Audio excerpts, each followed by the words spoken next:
Thank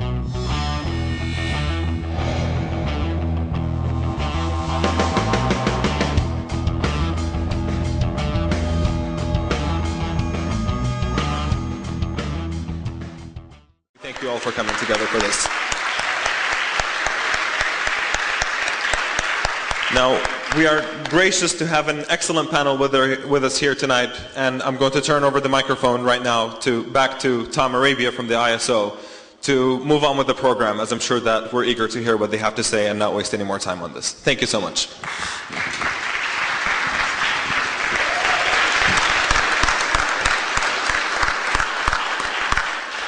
And, of course, Professor Noam Chomsky.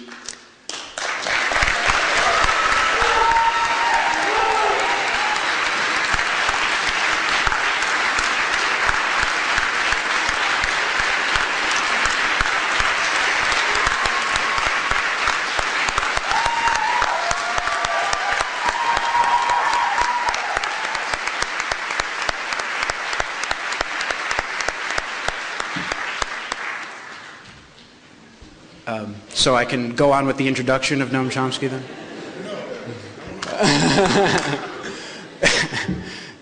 In fact, I'll just let him take it from here.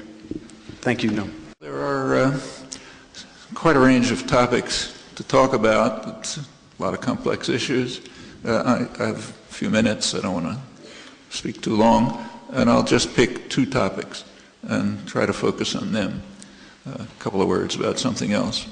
The two topics are, I'm not going to talk about the atrocities that took place in the last few weeks. I'm sure you're quite familiar with that. One question has to do with the legitimacy of the U.S.-Israeli invasion, and we should bear in mind, crucially, that it's a U.S.-Israeli invasion. We're critically involved at every level. So one has to do with its legitimacy.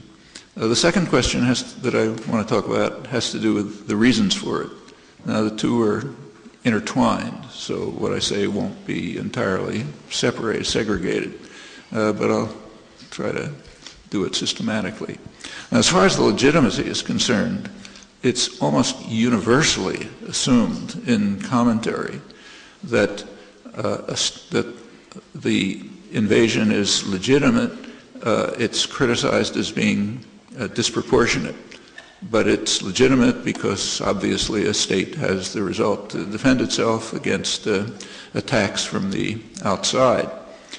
Well, there's a certain level of truth to that argument. Yes, a state has a right to defend itself from attack, but this argument moves very quickly to another position, namely that a state has the right to defend itself by force from attacks from the outside. And nobody believes that. If that's supposed to be the principle, it's, I think, universally rejected. So no one agrees that, say, Nazi Germany had a right to defend itself by force against the terror of the partisans in occupied Europe. Nobody, I suspect very few people here or around us would believe that the British had the right to defend themselves by force against George Washington's army.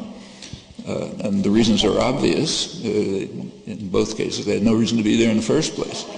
So therefore, I have no right of defense by force. And there was an easy way to defend themselves. Put a stop to the atrocities and the invasion and the aggression. And when that option is available, you just don't have the right to defend yourself by force. Or take, say, a useful analog, take the British in Northern Ireland. I mean, IRA terror was certainly criminal, and the British had a right to defend themselves from it. How? Not by violence, not by terrorizing the Irish Catholic community, but by addressing the grievances that led to the violence. And when they finally began to do so, the terror stopped. And you can think of case after case like that. So the universal agreement that Israel had a right to defend itself by force is not only wrong, but is transparently wrong. wrong on the basis of principles that virtually everyone accepts. Well, there's plainly if that reasoning is correct, there's plainly a crucial educational problem to face. Bring people to understand that by their own principles, their conclusions are absolutely illegitimate. And the reasoning's not profound, nothing deep about it, it's all on the surface. Let's turn to reasons. What were the reasons for the attack? There's an official reason. It was given, for example, by Ehud Barak, defense minister, who said Israel's had lost patience with the rocket attacks and therefore had to invade. That, of course, and that's accepted almost universally. Then there are debates about proportionality. But that has the same fallacy. You have to show that a reaction by force to rocket, you have a right to defend yourself from rocket attacks, surely, but it takes another step in the argument to show that you have the right to defend yourself by force against rocket attacks, as in the examples I mentioned and numerous others. And to show that, you have to show that there were no peaceful alternatives to doing so. Well, that doesn't have to be true. There are plenty of peaceful alternatives. I'll come to them in a minute. There has been further debate about the discussion about the reasons. One commonly proposed argument, which I think is accurate, is that Israel had to overcome what they call the lessons of the failed Lebanon War in 2006, when Israel lost what's called credibility, its deterrent capability. To put that in simple English, it had lost the ability to intimidate its adversaries into submission by the threat of extreme violence, and they had to recover that capability. It was probably a factor. As for the timing, probably had to do mostly with the Israeli elections, in fact, which are coming up in a couple of weeks. One Israeli commentator calculated at the very beginning of the war that for every 40 Palestinians killed, Barak gained one parliamentary seat. I'm not sure his arithmetic was exactly right, but the principle is, if you compare the polls and the casualties, comes out more or less like that. But none of that gets to the reasons. I think the reasons are different and much deeper. The reasons are pretty much explicit. They were explained by Ehud Olmert, the Prime Minister, right here in the United States in May 2006. He gave a speech to a joint session of Congress, rousing ovations, when he explained 2 points. One, a principle, another implementation of it. The principle, he said, is that the historic right of the Jewish people to the land of Israel is beyond challenge. Rousing ovation. There's a corollary to that. The original population doesn't have a right there. And in fact, the U.S. and Israel just took that position formally at the United Nations. Once again, last month, in December, there was a series of UN resolutions that were passed, mostly by about the same vote, something like 170 to 3 or something like that. This one passed 173 to 5. It was on the right of Palestinians to self-determination. The 5 against were the United States, Israel, a couple of Pacific Islands. That's the usual votes in the United Nations. And as usual, it doesn't get reported. So, for example, also unreported was the fact that there was a resolution on the right to food. Huge problem now. It's 1 billion people facing starvation. It's far worse than the financial crisis. But of course that's, deals with what one British diplomatic historian called the un-people, the ones who are different from us, So not discussed much. The vote on that was unanimous with one vote against, namely the United States. There was a vote on arms traffic. The United States is by far the biggest arms trafficker. And this was to regulate the arms traffic. In 2006, the United States voted against that alone. This time it had company, Zimbabwe, so there's two of us voted against it. None of this obviously can get reported. But the one on the Palestinians is interesting. No right of self-determination. And that's a corollary to the conclusion that the historic rights of Israel to the land of the Jewish people to the land of Israel are beyond question to go together. Actually, if you look at the colloquy at the United Nations, there were various but rather pathetic excuses as to why the U.S. had to vote that way, but needn't go into that. So that's a principle. Then comes the question of implementation. And Olmert also, at the same time, May 2006, explained the implementation. It's the program that he called Convergence. Israel does not want to take over, there were sections and still are sections in Israel that want to take over the entire West Bank. But the more rational people understand that that's a problem.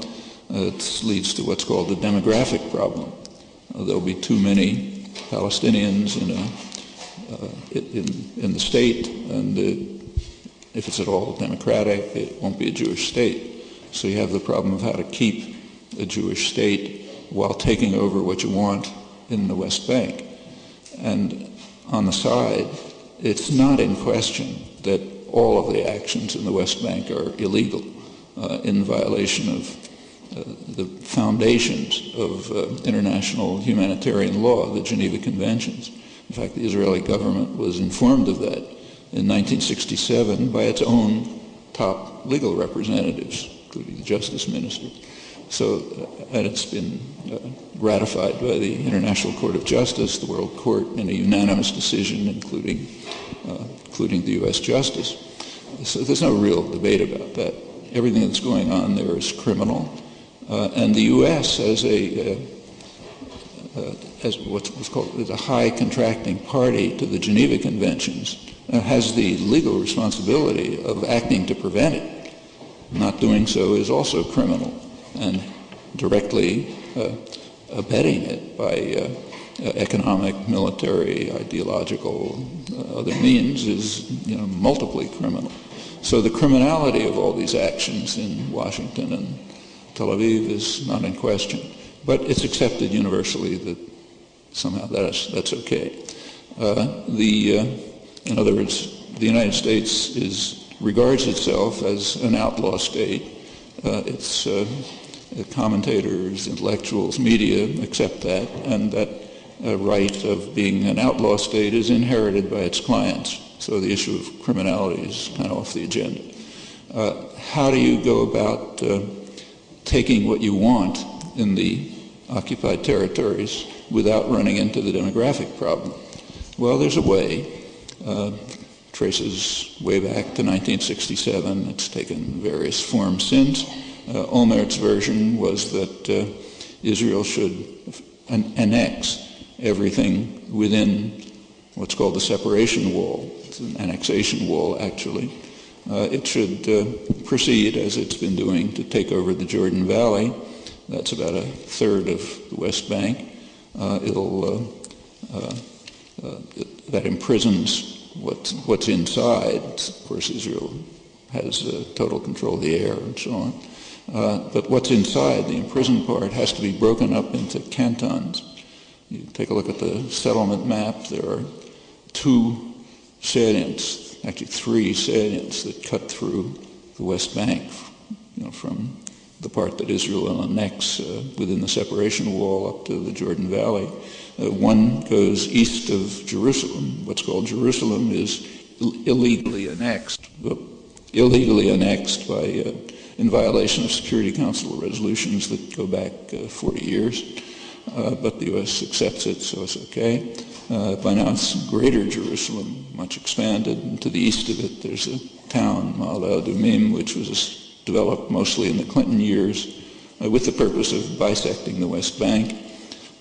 And to the north there are two other salients. One go to the town of Ariel, the other to Gedumim. that breaks up what's left, and then there's what a complex network of checkpoints and barriers and so on, which have no security function except in the sense that they undermine the possibility of any civilized life for the animals that are wandering around and the rest of the territory. Well, that proceeding in that way, Israel could take over what's valuable for it in the West Bank, the arable land, the pleasant suburbs around Jerusalem and Tel Aviv, the water resources they'll have control of, the Jordan Valley, fertile area, and also prisons, everything, and everything else that goes through. And it doesn't have any responsibility for the Palestinians. What will happen to them? Well, it was made pretty clear right at the beginning of the occupation by actually the person who was clearest was Moshe Dayan, who was the defense minister in charge of the occupied territories. And among the leadership, perhaps the person most sympathetic to the plight of the Palestinians, he recognized it and understood it. And his position was that what we're doing to you, the Palestinians, is very much like a Bedouin who kidnaps a young woman and forces her to marry him, and ultimately she'll accept it. So ultimately you'll accept what we're doing to you. And you, otherwise, as he put it, you will live like dogs, and those who want to leave can leave. And we'll see where that goes. Nothing secret about this, public record from 1967, and it's implemented since. It's not words repeated in one or another form, and it's implemented. Those are the settlement programs, the development programs, which you and I pay for in a lot of ways, not just financially, but militarily, diplomatically, and in other ways. Well, that's the way to implement the historic right of the Jewish people to all of Palestine without running into the feared demographic problem. There's also the problem of the Palestinian, the non-Jewish citizens of Israel, mostly Arab. That can be handled in various ways. One way, in fact, was just proposed by the Electoral Commission a couple of weeks ago. It banned participation of the Arab parties in the coming election. Now, that's unlikely to stand. The courts, I think, are not likely to let that stand. It's too blatant and overt a violation of minimal democratic practice. But in one way or another, they can be marginalized and kept out. And there's a further plan, which is accepted pretty much across the spectrum, and that is that means have to be found to encourage the Palestinian Arab citizens to leave, the citizens of Israel to leave, either by direct transfer or by redrawing borders, so that the heavily settled parts of, say, the Galilee will be transferred into one of those segregated cantons that could be called a Palestinian state someday, meaningless. So those are ways of practically implementing the program of the dual program of recognizing that the historic rights of the Jewish people are beyond, to the entire land, are beyond question, and doing it in such a way that it can remain free from the demographic problem, the dangerous problem of having non-Jews in a Jewish state.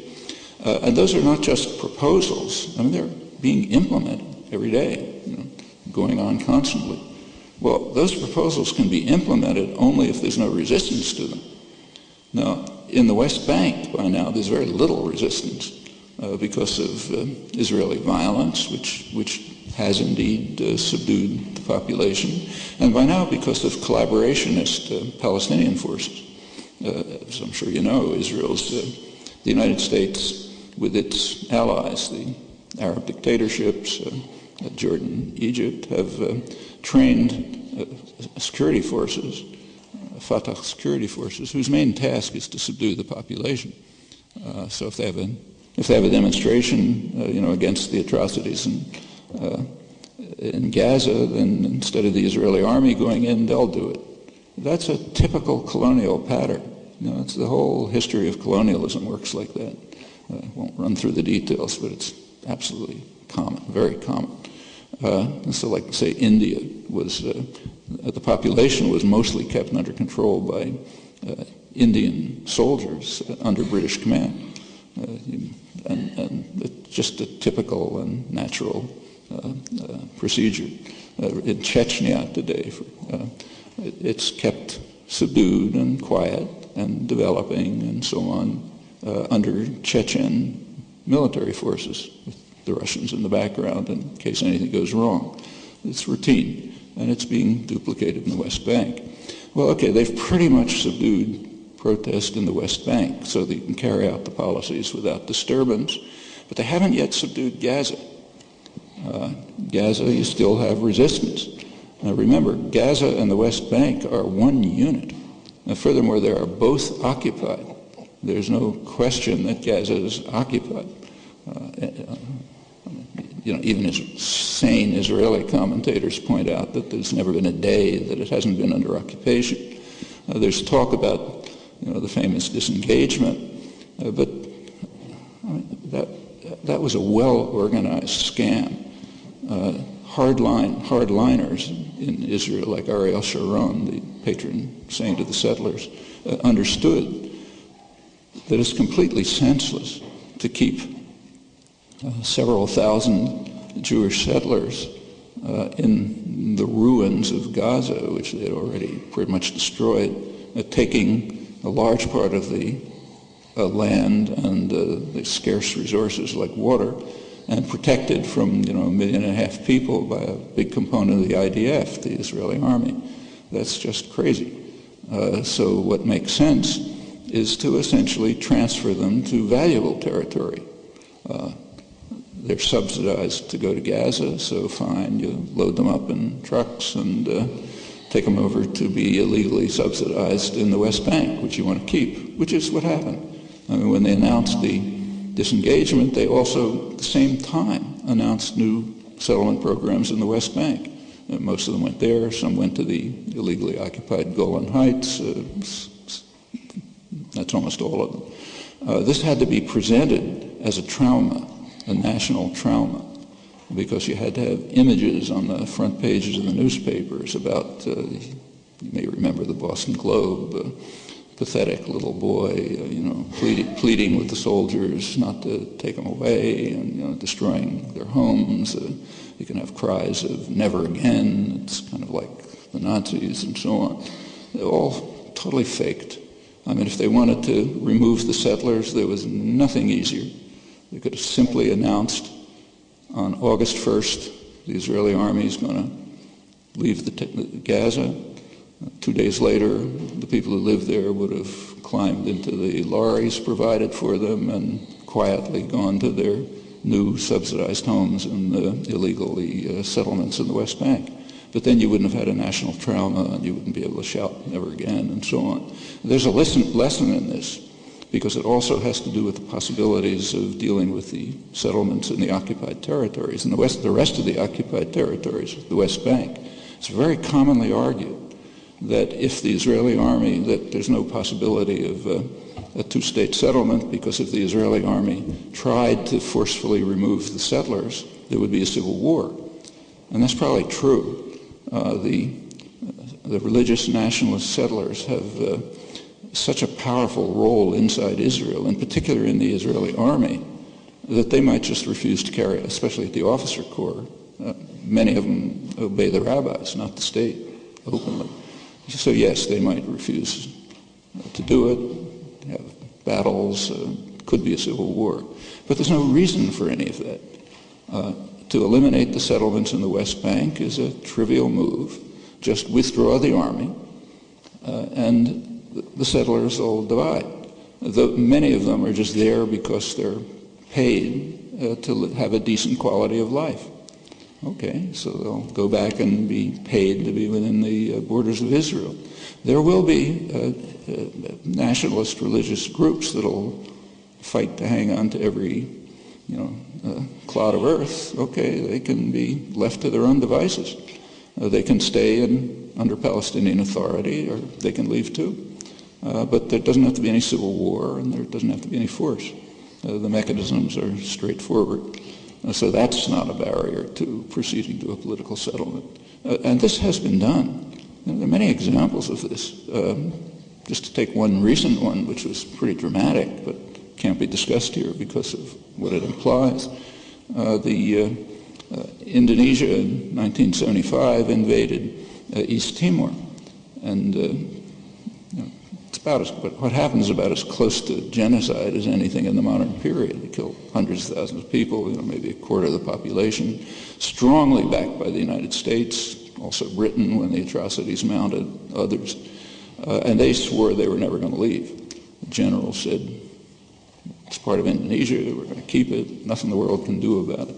Well, in September 1999, under by then very serious international and domestic pressure, Clinton decided that it's enough. He told the Indonesian generals, sorry, friends, the game is over, and they immediately withdrew. You can't stand up to the Godfather. It's just too dangerous. So, okay, that was the end of that. Now, that's gone down in history as a humanitarian intervention by the United States. Look how humanitarian we are. First, we supported the invasion, for 25 years, helped them destroy the population. And then when it just became too much of a bother to us, we told them to call it off. Okay, and they called it off. Okay. International affairs is, there aren't many principles of international affairs, although scholars will tell you there are. But one principle that works pretty well is that international affairs are very much like the mafia. And there's a godfather, and you better obey him, or else you're in trouble. And then there are the what are called the intellectuals who explain to you that what the godfather's doing is humane and just and the divine mission and so on and so forth.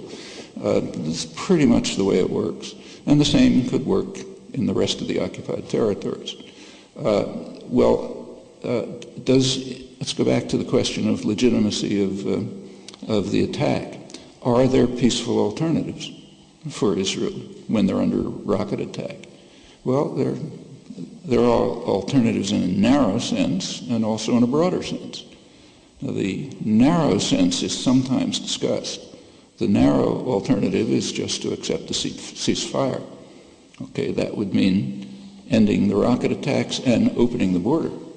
Okay, crucially opening the border. And there are agreements on paper about that. So in 2005, there was an agreement that Israel would allow continuous flow across the borders so the people can at least survive, and there would be no more violence. Well, a couple of months later, in January 2006, Israel rejected the agreement, as did the United States. And the reason is the Palestinians had committed a really grave crime. They had voted the wrong way in a free election. And you don't do that. The Godfather doesn't like that. So therefore you have to be punished. And meanwhile, the intellectual community has to write uplifting articles about our yearning for democracy and so on and so forth. Again, that's the way international affairs work and the cultural system works. So Israel backed away from the agreement, and since then there's been no acceptance of that truce.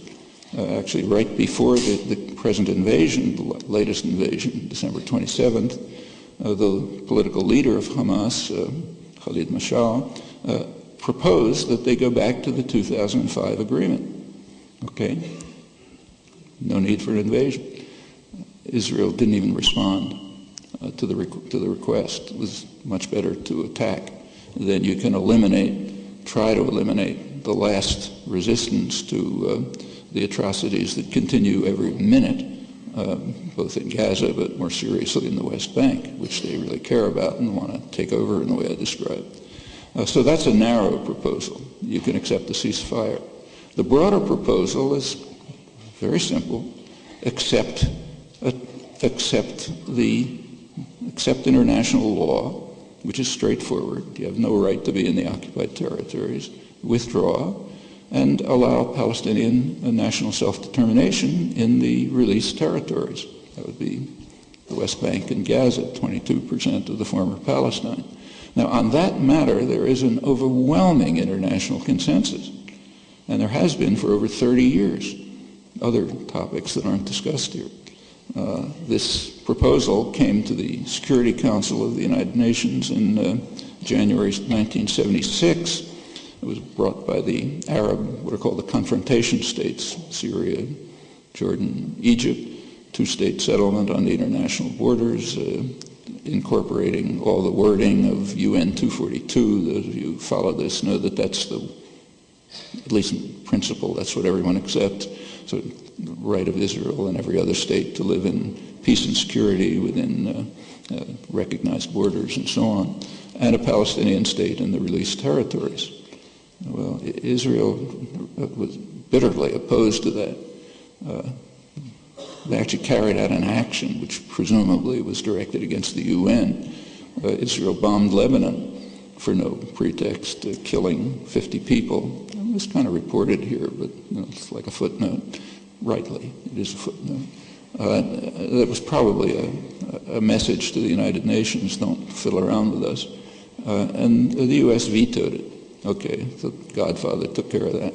And there's a record, yeah, I'll be over. There's a record ever since. It's late, I won't run through it. But there is one break in the record, and it's important to recognize it because it's significant for the future. In January 2001, there was 1 week of negotiations in Taba, Egypt, in which Palestinians and Israelis negotiated, top negotiators, dealing with the detailed issues about borders, Jerusalem, refugees, and so on. And they came pretty close to an agreement. In fact, in their last press conference, they said if they had a couple of more days, they probably could have reached a settlement in terms of the international consensus. Well, Israel called off the negotiations prematurely. That was the end of that. But 2001 isn't that long ago. It's not that it's reaching for pie in the sky. I mean, that can be resumed. What's required is that the Godfather agree to what he agreed to in Indonesia in 1991. Just say, okay, game is over. And you have simple ways to proceed to achieve the international consensus. Right now, the U.S. and Israel are absolutely isolated on this. Hamas accepts it. Hezbollah has said they won't disrupt anything that the Palestinians accept. Iran has said the same. The rest of the world's in favor of it. It's the U.S. and Israel, and the U.S. is the crucial actor all the way through because of its power. So it's really in our hands. And that means, I'll just say one more word on, there's a lot of talk about trying to apply the kinds of tactics that were used in the case of South African apartheid. But think that through.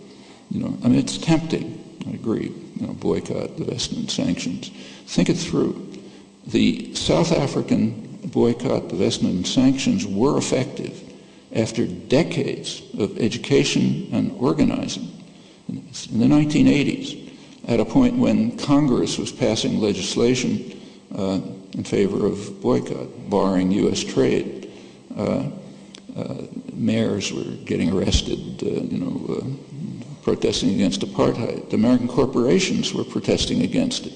Okay, at that point, people understood what was going on, and you could have an effective campaign. And the same would be true in this case. If people understood what was going on, what you're doing, you could have that kind of campaign. But this is different. You don't need the campaign. If people understood what was going on, you could settle the problem without that, namely by getting the United States to withdraw its extreme rejectionism. And I think that focuses on the task that's really in front of us. It's an educating and organizing task, the one that was carried out over a long time to lead to, overwhelming opposition to apartheid. Okay? Then you can do things about it. And it's not easy. And the apartheid case indicates why. So in the 1980s, Congress did legislate an end to U.S. trade with South Africa. The Reagan administration evaded it. and in fact trade increased. As late as 1988, the Pentagon declared the African National Congress, Nelson Mandela, to be one of the more notorious terrorist groups in the world. It's 1988. That's Colin Powell's Pentagon. In fact, you may know that Mandela was removed from the terrorist list just a couple of months ago. I guess it was becoming too much of an embarrassment.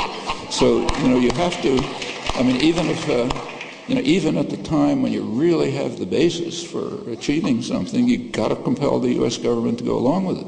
They've got their own interests and their own constituency. But it can be done, and it was done, and it can be done in this case too, but not without a lot of work.